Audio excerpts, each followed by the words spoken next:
pengendalian diri itu memperbaiki nasib. Kemampuan seseorang untuk mengendalikan diri itu sangat erat hubungannya dengan perkiraan nasibnya di masa depan. Perkiraan nasib. Kita tidak tahu nasib kita di masa depan. Yang tahu hanya Allah. Jadi, our future fate, nasib kita di masa depan, kita tidak tahu, tapi bisa diprediksi. Kalau kita sekarang bisa mengendalikan diri, maka insya Allah nasib kita di masa depan akan lebih baik. Tentu lebih baik di bidang yang dikendalikan tadi. Ya, jadi saya ulang, kemampuan seseorang dalam mengendalikan diri itu sangat erat hubungannya dengan perkiraan nasibnya di masa depan. Seseorang dikatakan mampu mengendalikan diri jika dia mampu mengendalikan atau mengelola keinginan dan emosinya sendiri, sehingga dia tidak akan merebut hak orang lain. Hubungannya apa merebut orang lain dengan mengendalikan diri? Kita itu mencari rezeki itu kan yang halal-halal saja. Yang halal-halal saja itu adalah yang ada pada hak kita.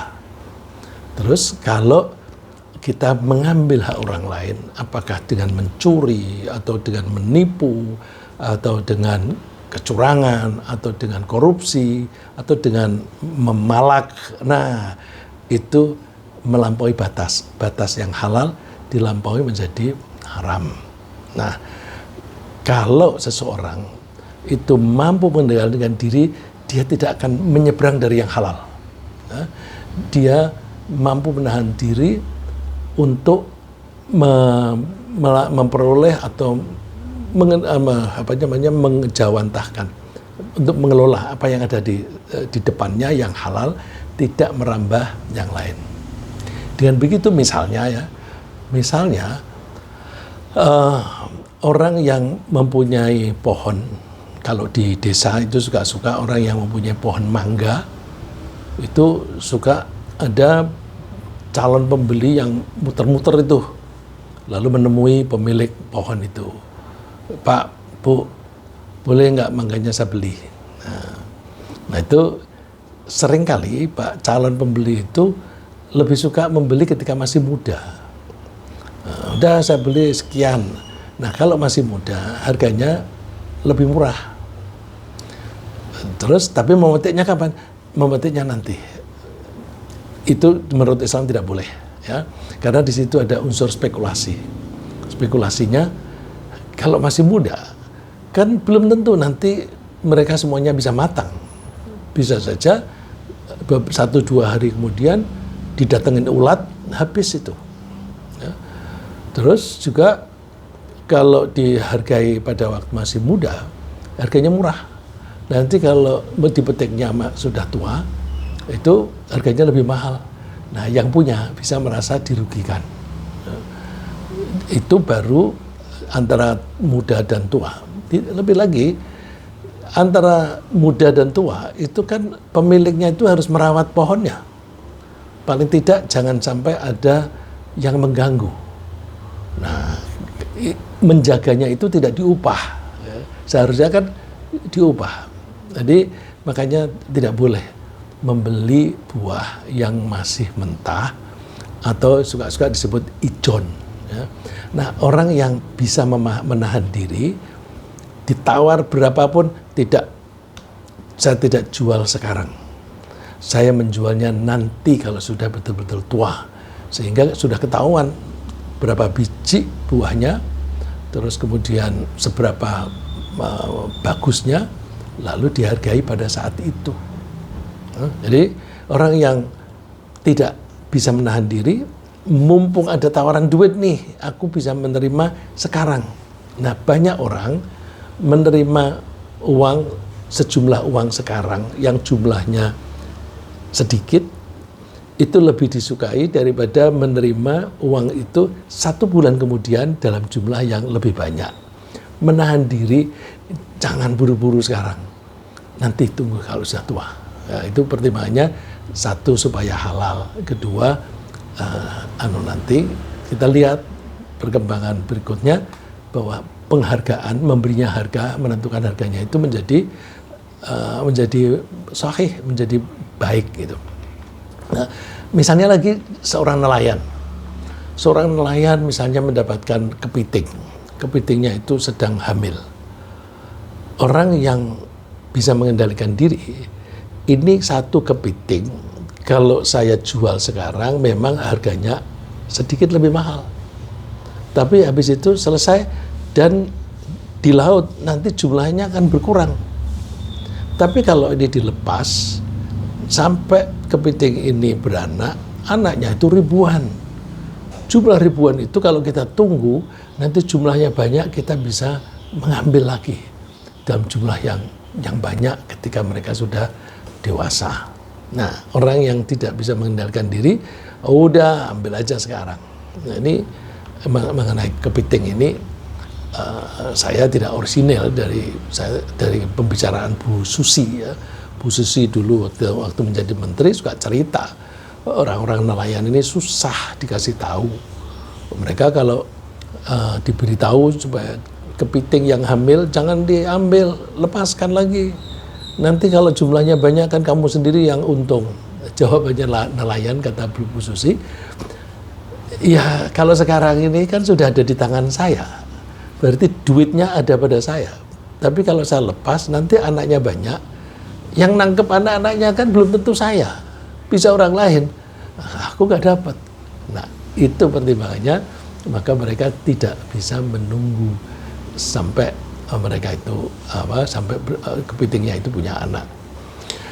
Bagaimana kita bisa menggambarkan hubungan erat antara kemampuan seseorang mengendalikan diri dan perkiraan nasib di masa depan?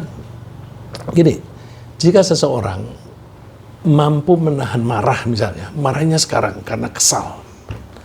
Kalau dia bisa menahan marah, maka kemungkinan terjadi pertikaian itu kecil. Kemungkinan menjadi terputusnya hubungan itu kecil. Kemungkinan terputusnya hubungan dagang itu juga kecil. Maka kalau seseorang sedang marah, kalau dia bisa menahan kemarahannya, dia akan menjaga hubungannya dengan orang lain itu tetap stabil. Kan kita misalnya dalam berbisnis, kita butuh relasi. Apakah relasi itu pembeli kita atau investor kita? Kalau kita marah-marah kepada pembeli, nanti pembeli lari, dagangan kita nggak laku. Kalau kita marah-marah kepada investor, nanti kalau kita sedang kekurangan modal, kita nggak bisa pinjam. Nah, jadi kita mesti berusaha mengendalikan diri. Kalau ada emosi, jangan gampang-gampang dilepas. Nah, jika seseorang misalnya pengelola keluarga, ya kepala keluarga misalnya, kalau dia itu bisa menahan diri dalam berbelanja, menahan diri tidak lalu begitu kepingin sesuatu langsung dibeli. Banyak orang begitu menginginkan sesuatu, wah bagus nih, aku kalau pakai ini keren, beli. Padahal itu tidak penting, tidak perlu. Dia masih punya baju banyak atau punya sepatu banyak. Nah, kita suka lihat orang itu, Masya Allah sepatunya sampai 10 lebih, 10 pasang. Ya, mungkin dia bilang, masih mendingan itu Imelda Marcos itu sampai ratusan. Gitu. Ya, kita tidak melihat orang-orang yang seperti itu. Jadi, kalau kita bisa mengendalikan diri, hanya membeli yang kita butuhkan. Yang tidak kita butuhkan nggak usah, gengsi tidak usah dibeli. Nah itu maka dia kemungkinan besar mempunyai cadangan yang cukup untuk masa depan. Kalau dia tidak bisa mengendalikan diri, belanja, dia tidak punya cadangan untuk masa depan. Nah, misalnya lagi, jika anak masih muda, dia mau menahan diri, nggak usah main-main dengan teman-temannya. Ini main-main ini suka-suka para mahasiswa itu kalau zaman dulu sih misalnya ada bioskop, wah ada bioskop bagus nih, main siang hari, apa itu istilahnya itu. Lalu ayo kita nonton. Wah kita kuliah, alah sekali-sekali bolos nggak apa-apa. Nah, kalau dia tidak bisa menahan diri untuk melakukan kesenangan yang tidak pada waktunya, maka kalau itu mahasiswa, dia akan menjadi lebih pintar, ilmunya lebih banyak dibanding teman-temannya yang suka keluyuran. Nah, misalnya lagi, kalau seseorang ketika masih muda, sukanya makan enak-enak, ya makan enak-enak itu kan seringkali itu kolesterolnya tinggi, terus yang menyebabkan sendi-sendi sakit itu. Ya. Nah itu kalau itu banyak atau gulanya terlalu tinggi, maka dia bisa-bisa sebelum tua dia sudah kena diabetes, kena tekanan darah tinggi dan sebagainya. Tapi kalau bisa menahan diri, maka insya Allah tetap sehat sampai di hari tua. Masih lagi ya, kalau seseorang penceramah, dia bisa menahan diri dalam tutur kata, tidak meledak-ledak, maka kemungkinan dia itu ngomong yang jelek atau ngomong sesuatu yang melanggar hukum itu kecil. Dia selamat. Tapi kalau dia ngomongnya itu meledak-ledak, suka maki-maki sana-sini, bisa-bisa dia ditangkap polisi atau dipenjarakan. Tapi bisa juga audiens dia menjadi berkurang atau pada pergi. Ya, jadi penceramah ya termasuk dosen, guru, kiai misalnya, itu mesti harus berusaha mengendalikan diri. Nah di atas itu semuanya, ya, kan itu tadi kelihatan hubungan antara mengendalikan diri dan keadaan di masa yang akan datang. Yang paling penting lagi, orang kalau bisa mengendalikan diri pada saat ini, terutama yang dikendalikan itu keinginan terhadap hal-hal yang buruk, hal-hal yang membuat dosa. Kalau kita bisa menahan diri, hasilnya itu luar biasa, tidak ada tandingannya. Karena apa? Hasilnya itu surga. Surga. Kalau aku bisa menahan diri menuruti kesenanganku di dunia ini, ya paling hidup di dunia ini sebentar. Tapi nanti kenikmatannya akan dirasakan di akhirat dalam waktu yang lama dan jumlah yang tidak terbatas. Nah, Allah menjanjikan wa amma man khafa maqama rabbih wa nahan nafsa 'anil hawa fa innal jannata hiyal ma'wa. Orang yang takut pada Tuhannya dan dia bisa mencegah dorongan dirinya, dorongan diri. Hawa itu artinya dorongan, keinginan. An-nafs itu diri. Jadi kalau kita bilang hawa nafsu, itu berarti keinginan diri atau self-interest. Nah kalau kita bisa mencegah tidak berlebihan, ya, makan kita harus, tapi tidak boleh berlebihan. Bahkan sedekah, itu juga dianjurkan oleh Allah, tapi berlebihan juga tidak boleh. Nah kalau bisa menahan diri semacam itu, fa innal jannata hiyal ma'wa. Allah menjanjikan tempat tinggalnya kelak itu di surga. Tentu agar mampu menahan keinginan diri terhadap kesenangan jangka pendek, ya, menahan diri dari kesenangan jangka pendek demi meraih keadaan yang lebih baik, yang nilainya lebih baik di masa depan, itu membutuhkan kecerdasan. Apa hubungannya kecerdasan? Ya, kecerdasan yang saya maksud ini kecerdasan dalam arti menyeluruh. Tentu yang paling baik itu cerdas di semua bidang. Misalnya cerdas secara intelektual, cerdas secara emosi, cerdas secara hubungan sosial. Nah, kalau orang tidak punya kecerdasan yang cukup, itu akan sulit mengendalikan diri. Kenapa begitu? Orang yang punya keinginan itu biasanya keinginannya sekarang. Sekarang, aku maunya sekarang. Minggu depan, kalau bisa sekarang. Itu keinginan kita seperti itu. Sampai misalnya misalnya dibanding. Aku mau kasih kamu pilihan. Kalau sekarang aku kasih kamu 100.000. Kalau kamu mau menahan diri sampai hari Rabu, aku kasih 1 juta. Coba kalau ini tidak ada hubungan yang sudah dekat sekali, pilih mana? 100.000 sekarang atau 1 juta minggu depan? Itu kan mirip-mirip dengan nelayan tadi. Mendapatkan kepiting yang hamil sekarang 1 dibanding beberapa biji, beberapa ekor di bulan yang akan datang. Nah, milihnya sekarang. Nah, itu kebanyakan kita begitu. Nah, banyak orang itu tidak bisa melihat masa depan. Yang bisa melihat masa depan hanya orang yang cerdas. Kalau mau ekstrim, kita manusia diberi akal. Akal itu disertai kecerdasan. Sapi tidak diberi akal, nggak diberi kecerdasan. Maka sapi maunya ya yang ada di depannya. Kalau misalnya, jangan dimakan sekarang, simpan untuk besok. Kalau dia lapar atau dia kepengen atau melihat begitu, wah itu ada makanan, dia ambil itu. Karena dia tidak bisa melihat masa depan. Orang yang cerdas itu bisa tahu masa depan.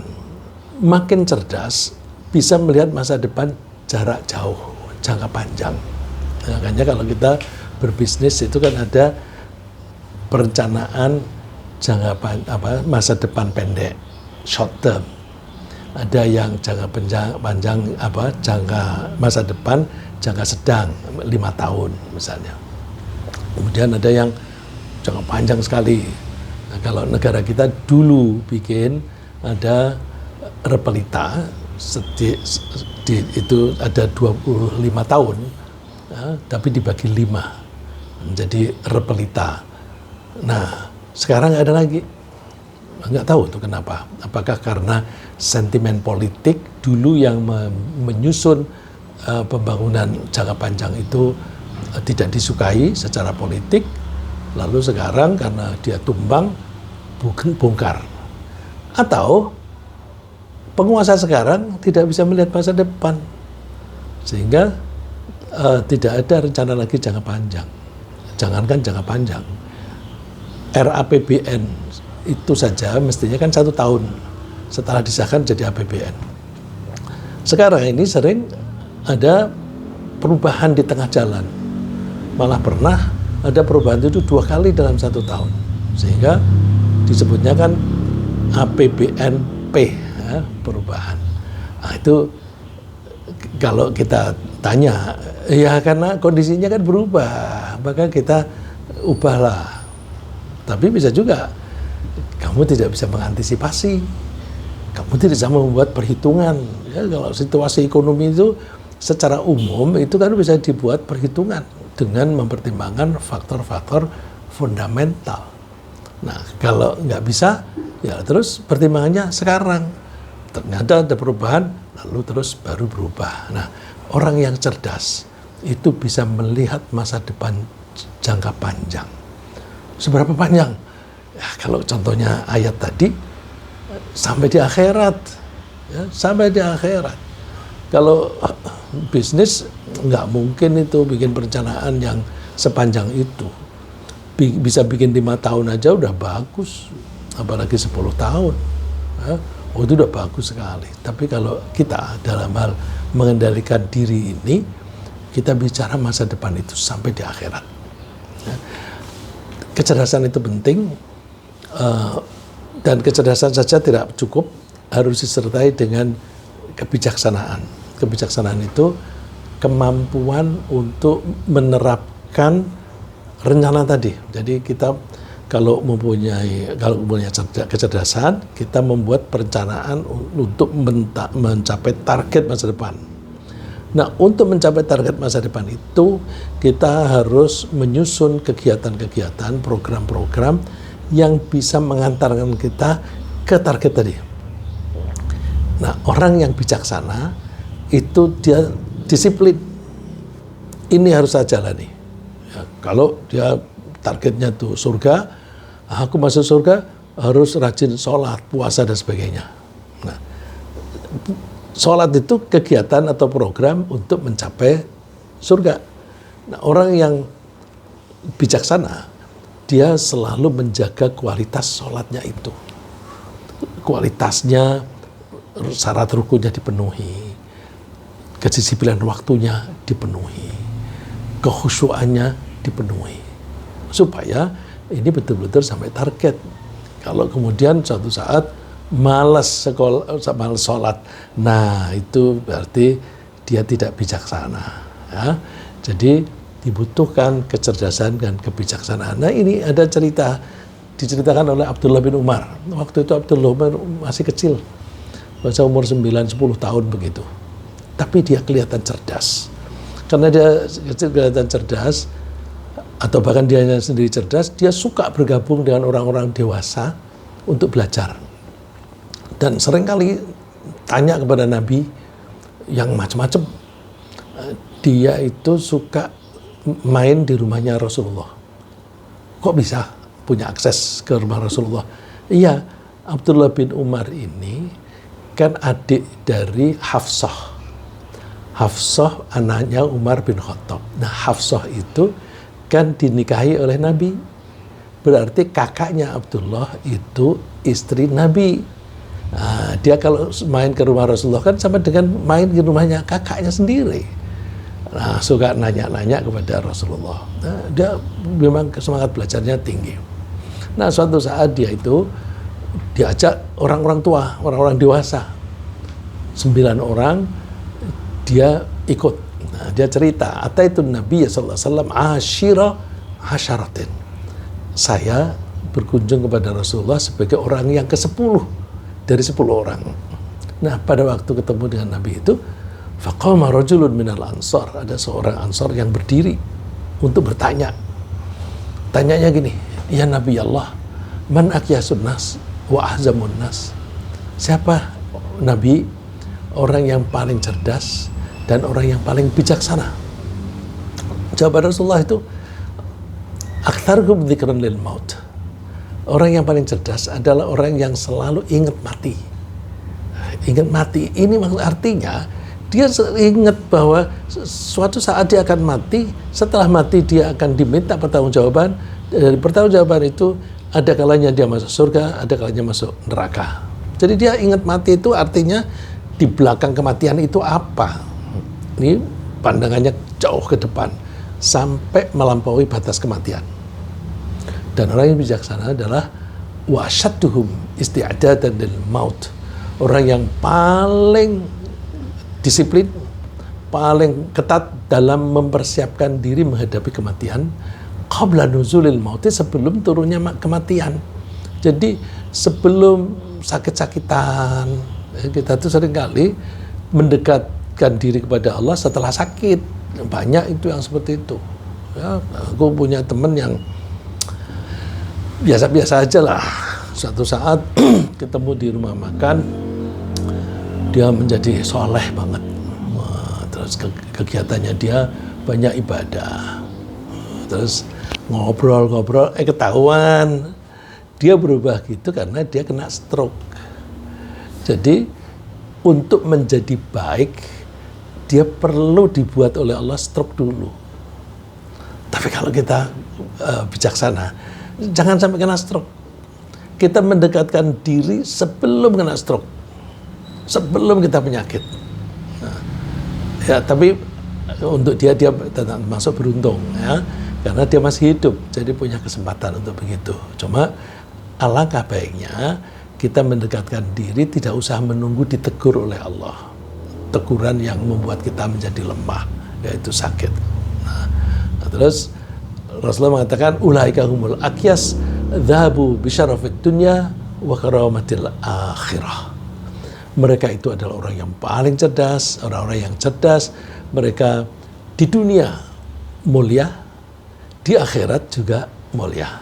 Ya, kemuliaan di dunia pakai istilah syaraf, di akhirat pakai istilah karamah. Tapi dua-duanya berarti mulia. Jadi kita usahakan di dunia mulia dan di akhirat juga mulia. Kemudian kecerdasan, terutama kecerdasan emosional, itu sangat dibutuhkan bagi setiap orang yang ingin bernasib selamat dan bahagia. Ya, selamat plus bahagia dalam jangka panjang. bukan jangka pendek. Ya. Banyak orang mencari keselamatan dan kebahagiaan hanya jangka pendek. Yang kalau kita orang mukmin jangka panjang. Paling tidak mulai sekarang kita bahagia sampai akhir hayat. Setelah kita meninggal, nanti kita dibangkitkan lagi, bahagia lagi. Ya. Karena dengan kecerdasan itu dia mesti menentukan sikap dan tindakan apa yang dilakukan kalau dia melihat suatu kejadian. Jadi kita itu watak kita, atau sebenarnya watak itu kan kita bangun ya. Kita bangun dengan kebiasaan-kebiasaan, terus kita menyebutnya itu wataknya begitu. Orang yang pemarah, itu asalnya waktu kecil kan bukan pemarah. Ketika makin tua menjadi pemarah. Jadi karena dia melatih diri untuk menjadi pemarah. Nah, itu satu saat kita bisa bahas, atau dulu pernah juga kita bahas. Nah, kalau kita itu cerdas, kalau misalnya kita sedang diolok-olok oleh orang lain, secara umum itu suka kita tersinggung. Kalau tersinggung, orang tersinggung itu apa sih? Orang tersinggung itu dia merasa punya level atau derajat kepribadiannya dia. Kita itu sengaja atau tidak sengaja kita selalu mengukur harga diri kita. Ya. Kalau kita mau ngecek, kalau misalnya kita berbicara dengan orang yang lebih tua dari kita pakai nada tinggi apa rendah? Kita biasanya nadanya rendah. Berarti kita menghormati dia. Kalau kita menghormati dia, sama dengan kita mengukur bahwa harga diri saya itu di bawah harga diri dia, maka saya harus menghormati dia. Tapi kalau kita ngomong sama pegawai, kadang-kadang kita bentak-bentak, kita merasa di atasnya. Itu kan bukti bahwa kita itu sengaja atau tidak sengaja selalu mengukur harga diri kita. Nah, harga diri kita yang tidak kentara ini, itu kalau ada orang mencemooh kita, misalnya ngatain bodoh, kita itu di level tertentu, kita merasa aku pinter, dibilang bodoh, orang itu menganggap lebih rendah. Kalau kita dianggap harga diri kita lebih rendah daripada yang kita percayai, kita merasa dihina. Nah, orang yang merasa dihina ini kecenderungannya marah. Nah, ketika marah seperti itu, dia bisa menahan diri nggak? Kalau dia bisa menahan diri, hebat. Tapi kalau dia tidak bisa mengendalikan diri, dia marah. Nah, marah itu biasanya ada ikutan. Ikutannya apa? Membalas. Ya. Kalau diolok-olok, terus membalas. Nah, membalasnya itu bisa dengan setimpal, bisa lebih dari itu. Jadi hati-hati. Kalau kita membalas itu, seringkali balasan kita lebih dahsyat dibanding dengan rangsangannya. Nah, diolok-olok, kemudian kita balas olok-olok. Membalasnya lebih. Nah, dia makin tersinggung. Wah, terus jadilah bertikai. Nah, bertikai ini bisa hanya mulut saja, kata-kata saja, bisa secara fisik. Dua-duanya jelek. Kalau main fisik, misalnya ditempeleng begitu, kita menyakiti dia secara fisik. Tapi kalau kita banyak ngomong, ngata-ngatain dan sebagainya, kita menyakiti dia jiwanya. Mana lebih dahsyat? Menyakiti fisik dan menyakiti jiwa. Kalau sakit fisik, misalnya memar, dalam 1-2 hari hilang itu memarnya. Tapi kalau kita menyakiti hatinya dengan mengolok-olok, dengan maki-maki, dengan marah, dia sakit hatinya itu bertahun-tahun mungkin nggak hilang. Jadi hati-hati dengan mulut kita. Nah, akibatnya orang yang tidak bisa menahan diri terhadap marahnya itu akan mudah mempunyai musuh. Kalau punya musuh, maka kita hidup kita terancam. Nanti kalau aku ketemu dia gimana? Kalau aku ketemu dia terus dia maki-maki aku, atau ngata-ngatain aku, atau dia bahkan menempeleng aku, itu isinya ketakutan. Ketakutan itu menyiksa diri. Bahkan bisa menjadi permusuhan. Ya, permusuhan itu bisa dalam bentuk memukul saja ringan, bisa sampai membunuh. maka kita harus hati-hati ketika ada kejadian yang seringkali kejadian itu dilakukan oleh orang lain. Kalau kejadian itu mengganggu harga diri kita, kita seringkali cenderung untuk marah. Kita harus bisa menahan diri terhadap marah. Nah, supaya tidak menjadikan tidak menimbulkan pertikaian, gimana? Jawabannya yang baik. Dikata-katain biarin. Jawabannya yang baik. Allah memperingatkan kita untuk membedakan wala tastawil hasanatu walas sayyi'ah. Enggak sama ya. Yang baik dan yang buruk itu enggak sama. Kalau kita dibilangin begitu, mudah-mudahan kita sudah paham lah. Ya. Allah kan memberitahu ini kepada orang yang kira-kira pinter lah. Idfa billati hiya ahsan. Kamu sudah bisa bedakan yang baik dan yang buruk kan? Kalau kamu ada rangsangan dari luar, orang lain memperlakukan kamu dengan buruk, responlah dengan cara yang lebih baik. Jadi, kalau ada pertindakan orang lain itu buruk, kita meresponnya dengan cara yang baik.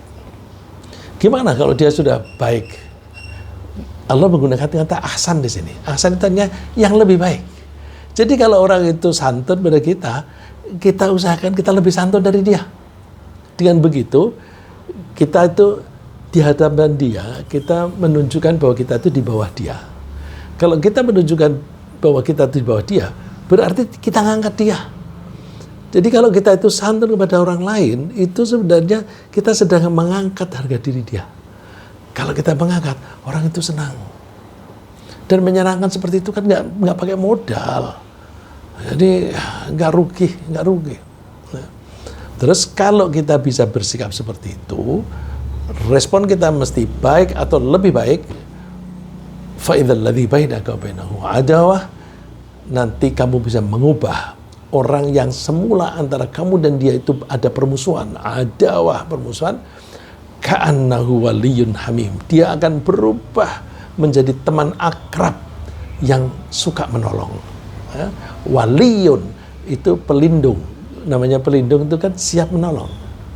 Hamim itu artinya teman yang akrab, yang lengket. Gitu. Jadi kalau kita selalu merespon dengan baik, maka insya Allah kita punya banyak teman. Bukan hanya teman lama, orang yang tadinya jahat kepada kita pun bisa luluh menjadi baik. Nah, ini kalau kita melihat contoh Nabi itu memang orang ideal ya. Tapi paling tidak kita bisa melihat perubahannya itu. Yang tadinya dia dimusuhi oleh kebanyakan orang, terus lama-lama dia mendapatkan teman-teman yang siap melindunginya itu dengan siap mati membela Nabi Muhammad SAW. Nah, orang yang mampu menahan diri itu dipuji oleh Allah, dipuji oleh Rasulullah SAW. Ya, Allah memuji, Rasulullah juga memuji. Nah, pujian Rasulullah itu misalnya begini. Suatu saat itu ada orang yang berantem, ribut-ribut begitu. Ada apa itu? Oh, itu si Fulan. Si Fulan itu jago gulat. Kalau ada orang yang berani-berani mencemooh dia, dibanting itu. Jadi orang itu suka banting. Terus komentar Rasulullah itu apa? Laisa syadid bisur'ah. Orang yang kokoh, syadid itu yang tegas, yang kuat. Itu orang yang kuat itu tidak dengan cara memperkuat fisiknya sehingga bisa membanting. Surah itu membanting. Kekuatan itu tidak dengan cara membanting orang. Innamas syadid alladzi yamliku nafsah 'alal ghadab. Orang yang kuat adalah orang yang bisa memiliki diri sendiri. Ya, di sini istilah yang dipakai oleh Allah Rasulullah yamliku. Malika yamliku itu artinya memiliki. Orang yang bisa memiliki dirinya. Nah, orang yang gampang marah berarti dia tidak bisa memiliki diri sendiri. Ya, itu kalau ibaratnya kalau kita nyetir mobil itu bisa kita kendalikan nggak?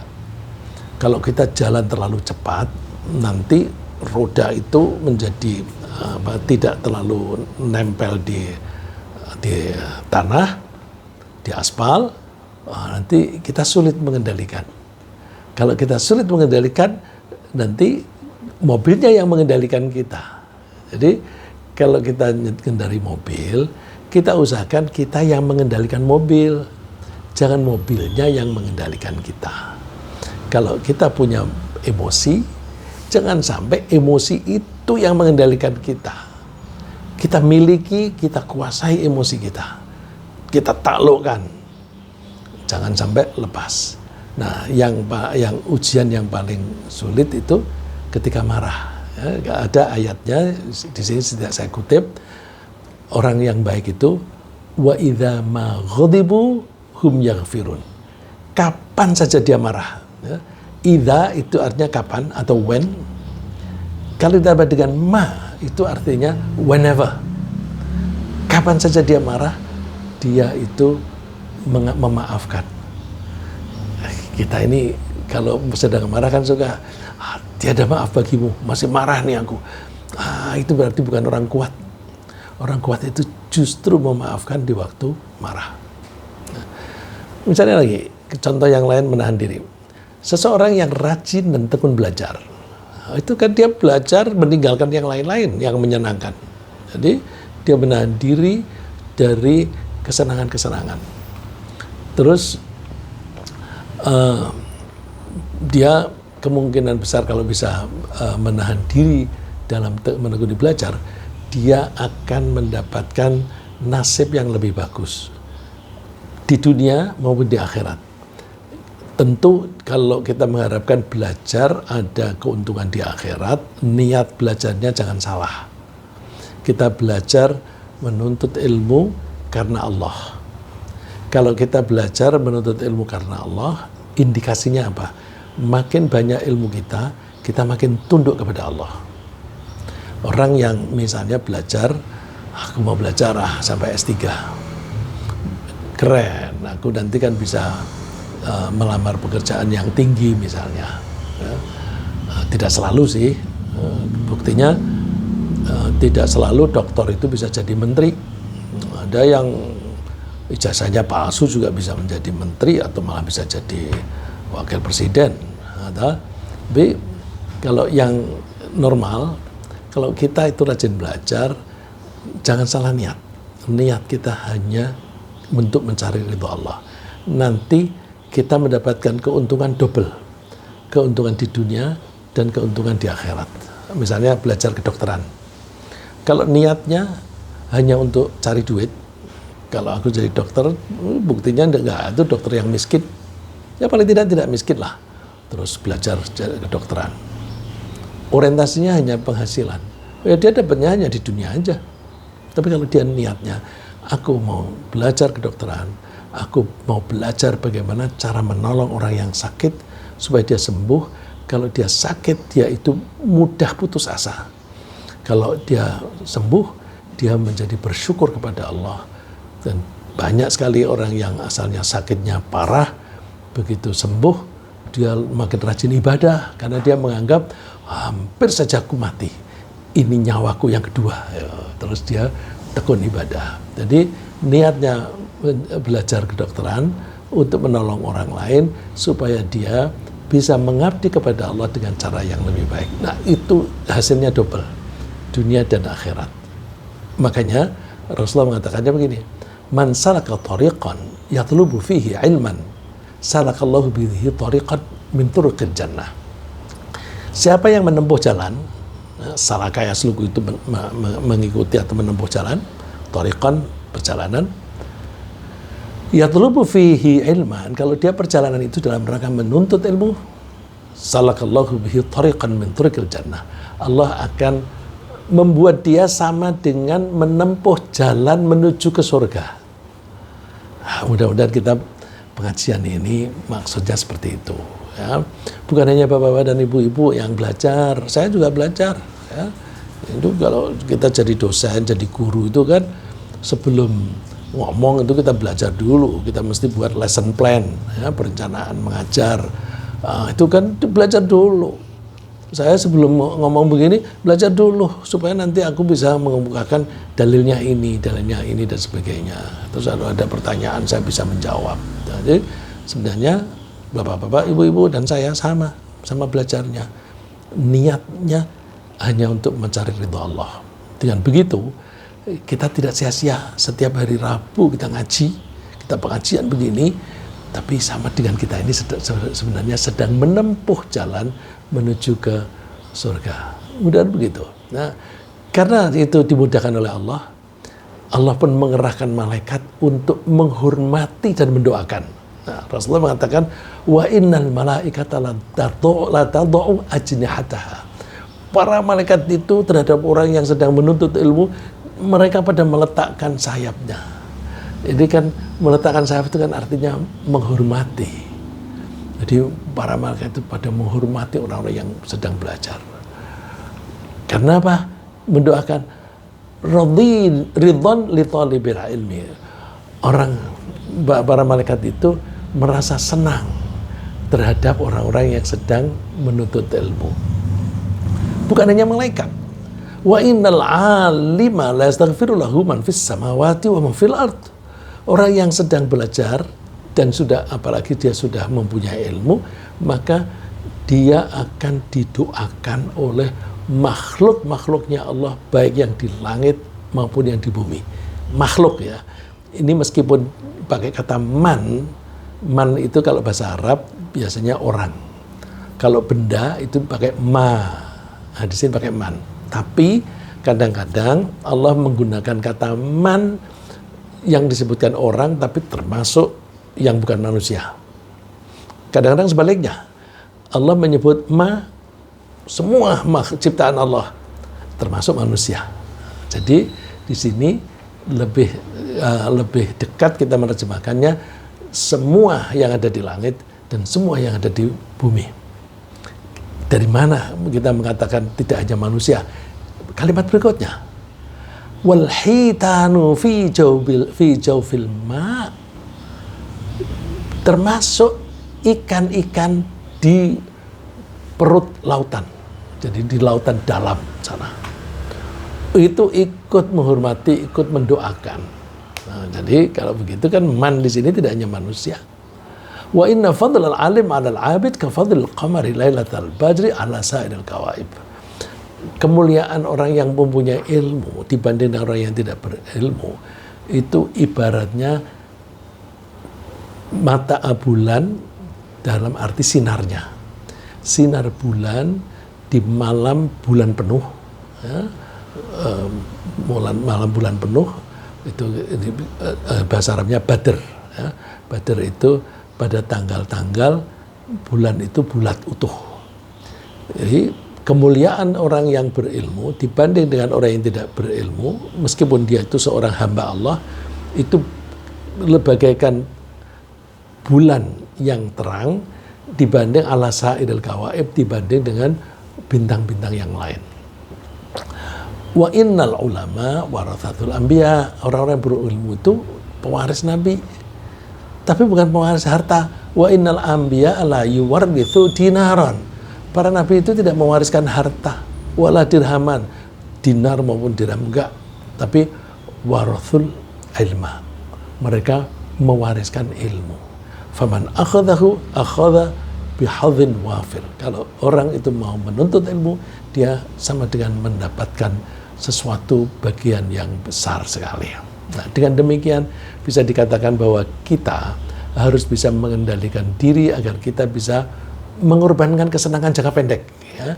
Mengorbankan kesenangan jangka pendek yang sedikit ini untuk ditukar dengan kesenangan jangka panjang yang banyak dan berlangsung lama sekali, yaitu surga. Nah, ini ada contoh Nabi sendiri yang menjalani, ya. Umar bin Khattab itu suatu saat mendatangi Nabi. Ini ceritanya agak panjang, tapi saya tidak baca detail mengingat waktunya sudah pendek, ya. Jadi dia datang kepada Rasulullah. Ada kesulitan waktu itu karena Rasulullah itu di tempat yang boleh dibilang tersembunyi, ya, sebenarnya di bagian rumah yang tidak biasa didatangi orang, yaitu di kalau orang Jawa bilang loteng gitu, ya. Terus dia tanya, ada yang anak-anak yang jaga Rasulullah mana? anak ini nggak berani nunjukin karena Rasulullah sedang menyendiri, dan menyendirinya itu kayaknya sedang marah, jadi tidak berani menunjukkan. Akhirnya Umar itu tanyanya keras, sampai 3 kali dia tanya tidak jawab, tanyanya itu keras, begitu keras Rasulullah mendengar, Umar sini aja. Nah, terus Umar naik terus duduk di sebelahnya Rasulullah. Nangis dia. Rasulullah bertanya, kenapa Umar kamu menangis? Iya Rasulullah, engkau ini orang terhormat, tapi engkau tidur di alas yang kasar. Waktu sampai bajunya Rasulullah itu terungkap, itu sampai punggungnya itu ada bekas alas tidurnya. Saya bandingkan, itu raja-raja di Persia, raja-raja di Romawi, itu mereka mewah, semua serba ada. Rasulullah jawabnya apa? Umar, apakah kamu tidak ridho? Ala tardo, apakah kamu tidak ridho kamu mendapatkan kenikmatan di akhirat? Mereka mendapatkan kenikmatan di dunia. Jadi artinya kita menahan diri untuk tidak berlebihan dalam menyenangkan diri di dunia.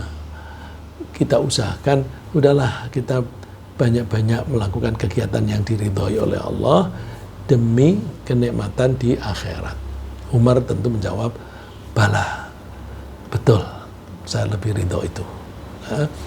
Nah, secara ringkas kita perlu melatih diri untuk meningkatkan kecerdasan, baik kecerdasan intelektual maupun kecerdasan emosional dan kecerdasan sosial, agar kita bisa mengendalikan emosi dan keinginan diri terhadap hal-hal yang kecil dan sementara, sambil tekun melakukan pekerjaan-pekerjaan yang bisa memberikan keuntungan yang lebih besar di masa yang akan datang. Termasuk kenikmatan itu berusaha surga.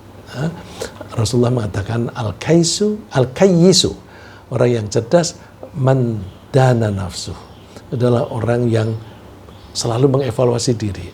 Aku ini posisiku kayak apa sih? Wa alima lima ba'dal maut, dia berusaha melakukan kegiatan-kegiatan yang menguntungkan setelah mati. Kebalikannya, wal ajizu man ittaba'a nafsahu hawa, orang yang lemah akalnya. Kalau tadi kan dibilang cerdas, kebalikannya ini Rasulullah menggunakan kata lemah. Nah, jadi lemah dari kecerdasan. Orang yang lemah kecerdasannya adalah orang yang selalu mengikuti keinginannya dan selalu suka berangan-angan, kepingin apa dan sebagainya. Nah, ringkasnya apa yang kita bahas, bahwa orang yang mampu mengendalikan diri akan memperoleh nasib yang baik di masa depan. Mengendalikan diri itu membutuhkan kecerdasan intelektual, emosional, dan sosial. Kita perlu mengendalikan diri dalam pergaulan, dalam belajar, dan dalam usaha kita agar kita bisa masuk dan tinggal di surga.